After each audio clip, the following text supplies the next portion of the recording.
Welcome to One on One. I'm Phil Tillman, your host, and in our continuing effort to interview those who are running for election or re-election to state government offices, we're welcoming into our studio Chris Adams. Chris, welcome. Phil, hi, how are you doing? I'm doing great, and wow, we really appreciate the fact that you're running for public office. It's your first try, isn't it? This is my first go at this. Yeah. My family was surprised, employees surprised. I bet I surprised you. Yeah. Well, um, I knew early on because you came in and talked to us about that, Yeah. my son and I. But what is your district? 37 what? So it's 37B, B. and B is one of two subdivisions of District 37. And for me, this is all of Talbot. It's the southern part of Caroline, so think Preston and Federalsburg. It'll include Dorchester and parts of Wicomico County. This is a great district. I can tell you it was not my district the last go around, so when they redrew lines, I was originally in Rudy Kane's district. So here we go. The lines were redrawn. Things change. An opportunity presented itself, and I decided to throw my hat in the ring. Now, how many delegates will be elected from 37B? You'll have two. You'll have two delegates. Two delegates. Right, and so in the primary, we had five Republicans running for two seats, and then on the Democrat primary, you had two running for those two seats. So that was pretty much a non-election for the Democrat side. Yeah. So when they go to the general election, there will be four candidates running for two seats. But, I mean, there is a restriction, and there can't be two of you from 37B who live in Wicomico County. Is that correct? That's correct. That's Okay. correct. Right. So it's Wicomico, Caroline, Talbot, and Dorchester. There's four counties Four in that one counties. district. Four counties. I learned this lesson very quickly. I spent a lot of time on the road, door knocking. In fact, I quit business for about 4 months to run a straight-up campaign and door knock and meet people and learn about the district. And I put many, many miles on that truck.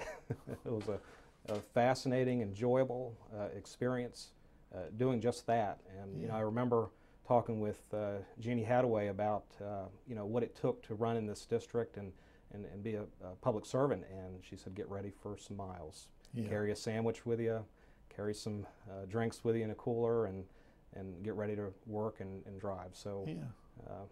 it's a very large district. So Cordova, St. Michael's, Tillman Island, Oxford, Easton. Wow. You go into Dorchester County and it's Hurlock, East Newmarket, Secretary, Elliott Island, Hooper's Island, Cambridge. Caroline County is going to be Preston and Federalsburg. You start to get the idea. Now I'm in Wicomico, which is my home. I'm from Hebron, and it includes Mardellis Springs, Sharptown, Allen. So my district in Wicomico starts at the airport and wraps right around the bypass, if you will, and captures that part of Wicomico County. Wow. So just thinking through how many municipalities are in this district, it's a fascinating cross section for the Eastern Shore, a challenge for someone who wants to run, and to be successful, you have to be willing to engage these communities individually, and I found that very early on in my running for office. I believe it's why I was successful. Mm-hmm. Well, we probably have some things in common, and some things are unique to us. In your travels, what did you find were the major issues that people talk to you about? For me, it comes down to jobs.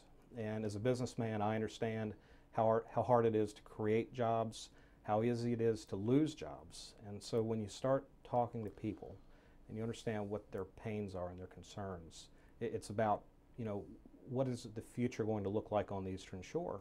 My children are growing up, and are they going to go away to college, or are they going to stay home? Well, if they stay home, what's the job opportunity? And so these are things that are very much on the mind of our people in District 37.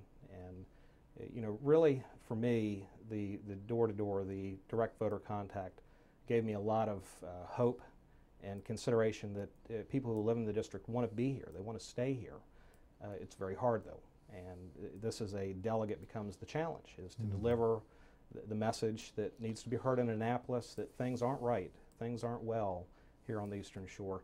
What's it going to take to make things better? And I believe as a delegate, this is the place to do that. This is the place for the people's voice, a person like myself who has lived in the private sector, who understands business, understands the Eastern Shore. I'm a fifth generation Eastern Shoreman, and I certainly have all the lessons that have been shared down the line for me, and so I instinctually understand my home, and I care a great deal about it. I've got 3 children in public school, and these 3 kids are all teenagers now.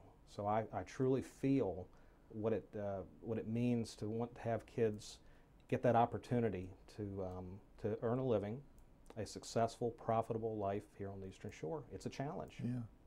Is education the biggest component of all of that? Of course, home life is maybe the biggest component to making successful kids grow into successful. But where does education come in, and what effect can a delegate have on education? Well, I'm very proud of the fact that I'm married to a public school teacher. So I understand how hard they work, and I also understand how much support financially each county gives to public education, and I think it's important that we get the best bang for our buck for that money. So as a teacher now, you understand that support and incentive to get students to do well is very important. When I was a kid in public school, I wanted to do well because mom and dad said, "You better get good grades." You better do well. Right. Yeah. And so in today's day and age, you understand that school's a little different. Things aren't quite the way they used to be, but the expectation is that we give our children a great education. I believe that in Wacomico County and surrounding counties that we do a great job of that. Right? I think where the opportunity exists at a collegiate level now. So we're talking about Salisbury University, we're talking about Warwick Community College, and then some interesting things I'm hearing about UMES. That these are opportunities for students who are coming out of high school to get that college education locally. And so as a delegate, you understand the idea behind perpetuating this opportunity that will span a lifetime. So now when we talk about UMES and a new engineering school that's being built, you understand that a lot of kids, and my kids, all 3, love science and math. So what great opportunity would there to be with an engineering school that's attached to some real unique opportunities with Wallops Island.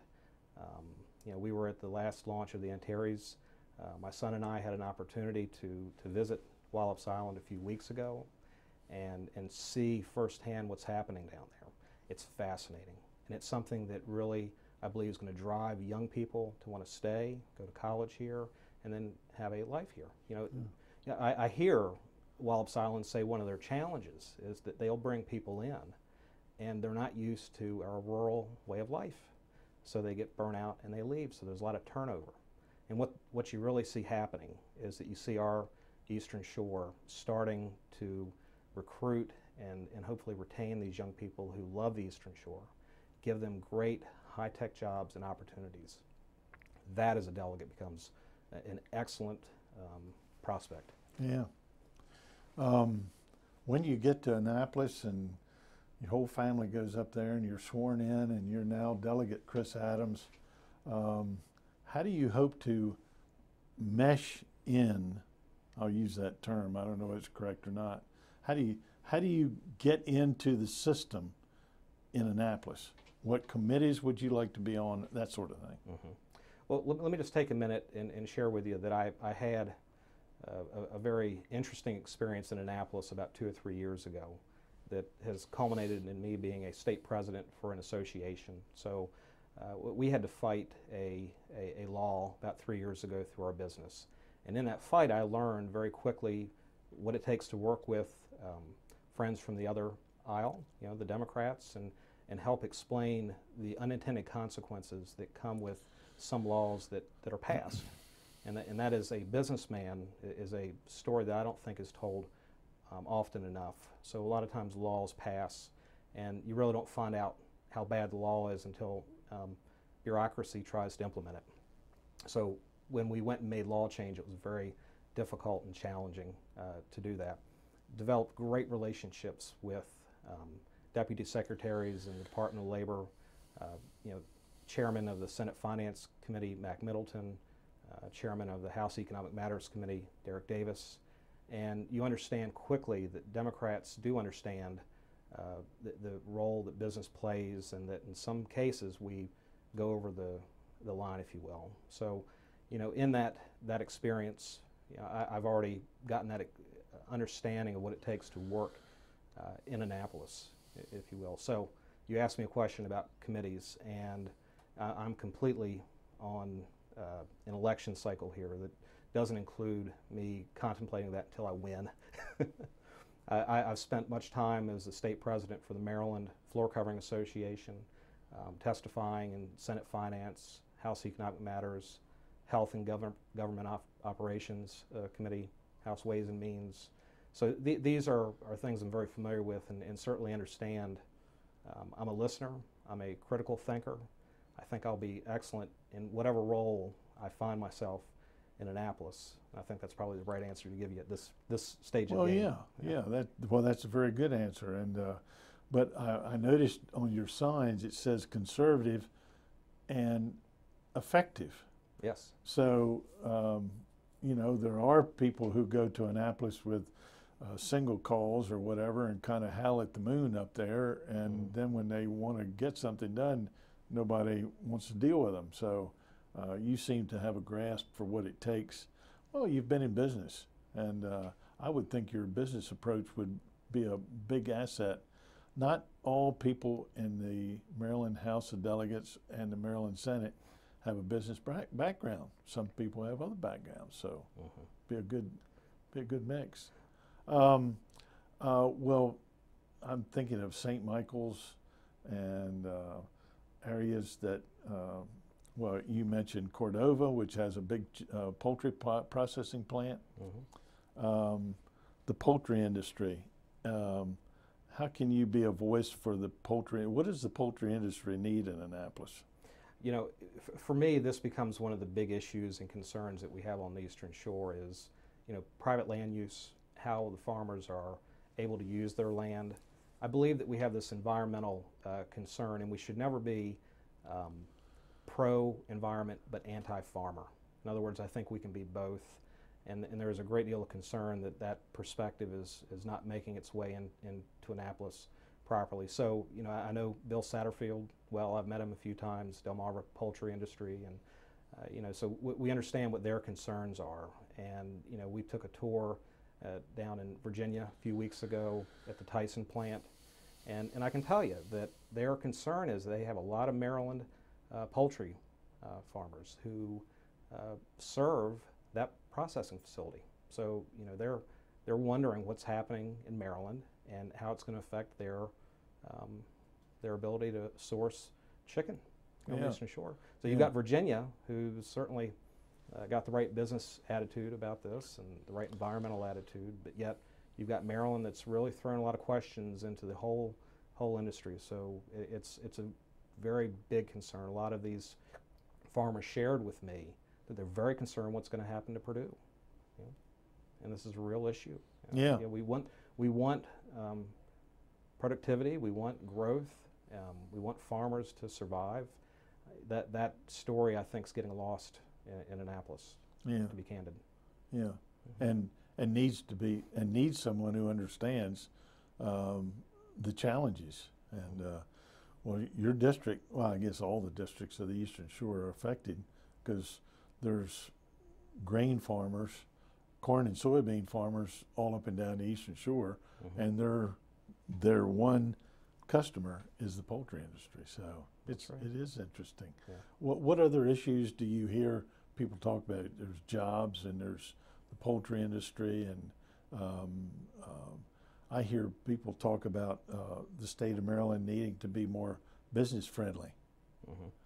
You know, we were the perhaps a poster child for overregulation, and I'll go into it just a little bit to help your viewers understand how I got to the point that I am today. And you know, we had a project here locally where the Department of Labor came through and did an investigation on our company.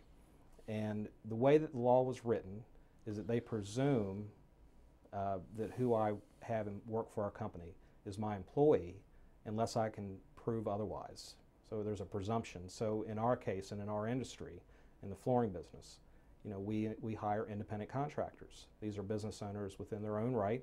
They have their tools, their trucks, their license and insurances, and they'll work for me, they'll work for one of my competitors, they'll come and work for you. So when we were doing this project at Salisbury University, they asked one of these men, who do you work for? That was the audited question. And the gentleman said, I work for Value Carpet One, my family's business. Auditor takes a note, goes back to Baltimore, does research on payroll taxes, unemployment insurance, workers' comp, things that you would normally keep as a business when you've got employees, found that we did not have that for the individual, right? And they subsequently did an investigation on 4 or 5 projects, and they found us in violation of a law, asked us to go to an administrative law judge in Turf Valley, right, and basically prove that we were innocent of a charge. This isn't how things should go.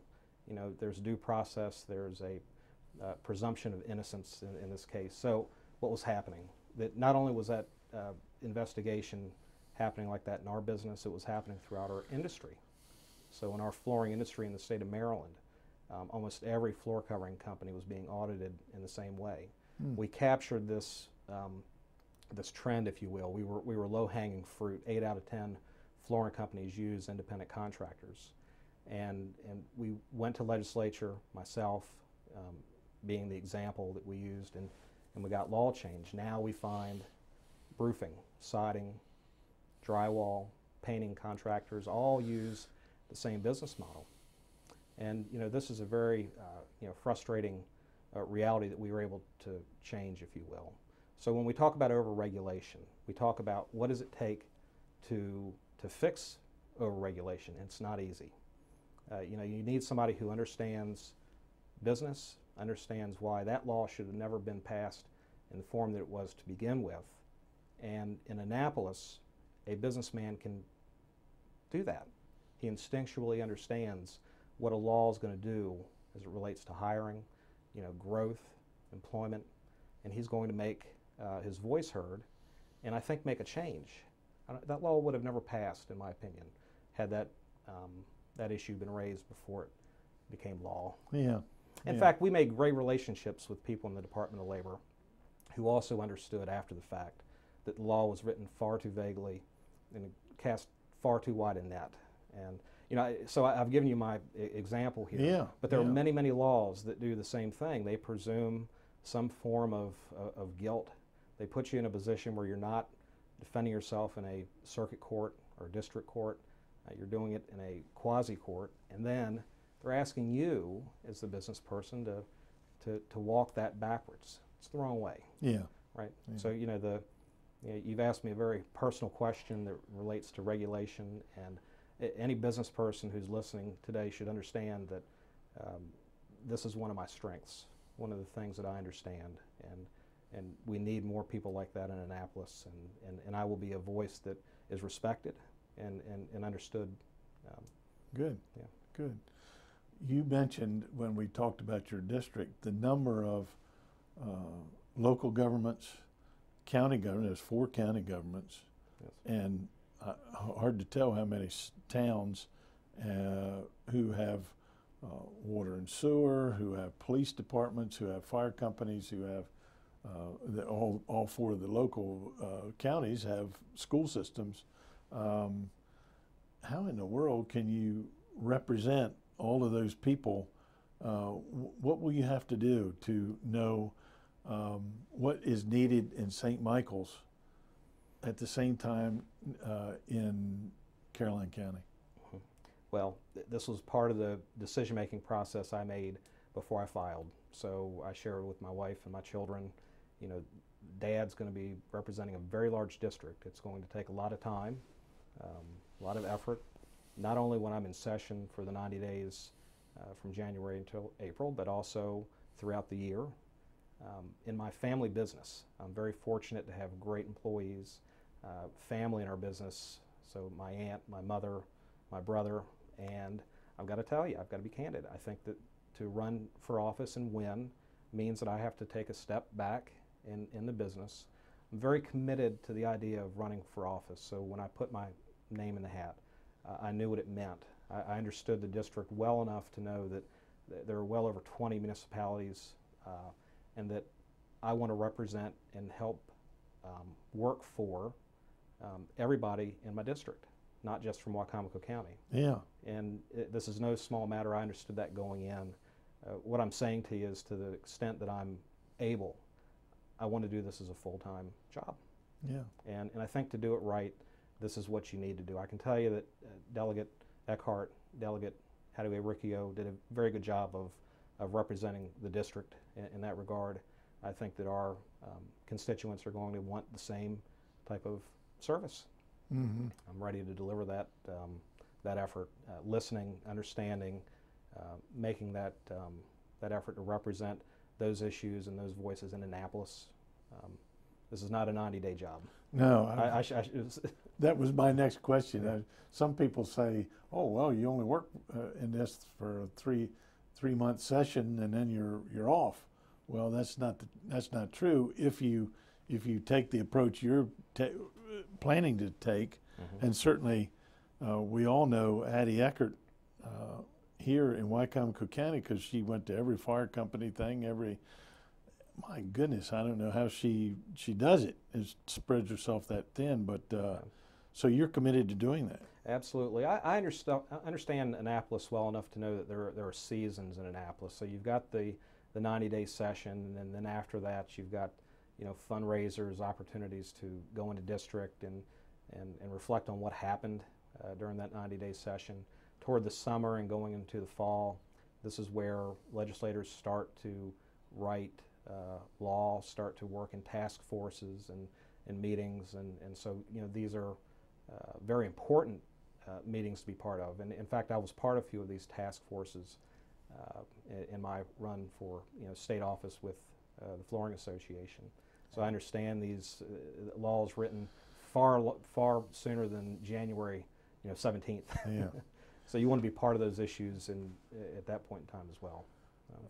Chris, I haven't asked everybody this question, so it might not be totally fair, but I'm just curious. I have never run for state elected office, but with a district as large as this, how much does it cost to mount a successful campaign? How much did it cost? Well, not just in time, but mm-hmm. money. Good grief. This was something that had to be self-financed at the very beginning. When you're one of 5 running for 2 open seats, it was a very challenging, it was very rewarding, but worked very hard. We had great candidates running in the Republican Party. I would tell you that I believe it was a very healthy primary election, where each candidate talked about who they were and not what the other candidate was not. So to that extent, it was a very rewarding experience financially.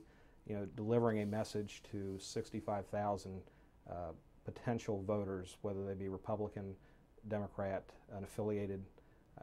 You can start to think as a businessman, what does it take to make that kind of market reach? Because you can't meet everybody door to door. Yeah. Some of this you have to do through television, radio. I like direct mail and spent a good amount of time meeting voters through the mailbox. Yeah. So, don't want to give you an exact number. But it's expensive. It's very expensive, especially for somebody who's not had a track record. And so when you go to fundraise, it became a challenge at the very beginning. Yeah. I had a great fundraiser last weekend, so I'm finding now that you win, people who now understand me and are willing to support a businessman going into office. Yeah. So. And also it helps us understand the power of the incumbency. If Addie Eckert, for instance, who's been in state government for 20 years, has had 20 years to get to know people and people know her and mm-hmm. say, oh yeah, here's a check for so-and-so to help you run, we want you to stay there. So I guess the incumbent does have an advantage there in fundraising and other things. So, well, what other issues do you want to talk about? You know, I'm very happy to be in a position where I am right now. And, you know, the district's going to want somebody who's a voice for Annapolis, or for them in Annapolis, and I want to be that. So I continue to meet voters. I continue to meet, you know, Democrats and Republicans door to door, and I'm still learning, I'm still listening, and wanting to understand, you know, the district. So when we talk about issues, I want to come back to jobs. And the final thought is, for people that might want to know who I am and what I stand for, is I certainly understand what it takes for a small businessman to hire someone. Mm-hmm. And I know that taxes and regulation, fees, just this concept of wanting to work confidently in our state, and that it's very hard sometimes to run a business and feel like you can run a business without somehow getting tangled up with state bureaucracy. I mean, this is who I am, and I believe I'll serve our district very well in that regard. Yeah. Well, Chris, this 30 minutes has gone by very quickly, and as promised, we want you to pretend that camera is a front door. You've knocked on a few, I believe. Yeah, more than a few. And you've just knocked on this one, and somebody's come to the door. What do you say? Hi, my name is Chris Adams. I'm a small businessman. I'm a conservative Republican. I'm running for one of 2 open seats in District 37B to include Talbot, Dorchester, Caroline, and Wacomico counties. I'm here as a 5th-generation Eastern Shoreman, a 3rd-generation small businessman. I instinctually understand the Eastern Shore, our Eastern Shore way of life. I also understand the small businessman, and I understand what it takes for him to go to work every day, to make a profitable life, to hire new employees. And I want to be a voice in Annapolis for you as an Eastern Shore native and also as a small businessman. I ask for your vote on November 4th. Thank you very much. Well, and thank you for being with us. I just wanted to ask where, Jill's your wife's name, right? Yes. Where she teaches and where your kids go to school. My wife teaches at North Salisbury. She Oh. moved this year. She had been at Pemberton for a number of years, so she's teaching 4th grade. Wow. Teaching social studies for the first time in a number of years, so she'll be teaching Maryland history, she tells me. Well, I'll be. My 3 kids go to Mardella Middle and High School. So I'll make one little quick comment about that. They love music. We've got a great band director at Mardella. Oh, they do. Corey Bolts. And our kids love music. I'm a strong supporter of the arts, and think that that's a great way to, you know, make a great individual, someone who's passionate about something, and I'm so pleased that our kids are passionate about music. Well, we can say at PAC 14 we've covered the Salisbury Christmas Parade for the last umpteen years on camera, and I was extremely impressed. I guess it was 2 years ago when the new Mardella band uniforms came, and they are fantastic. Makes you think of 76 trombones and all that stuff. So thank you for being with us, Chris, and thanks for throwing your hat into the ring. We appreciate it. Thank you very much. All right. Okay. All right. Thank you very much also for being with us here on PAC 14.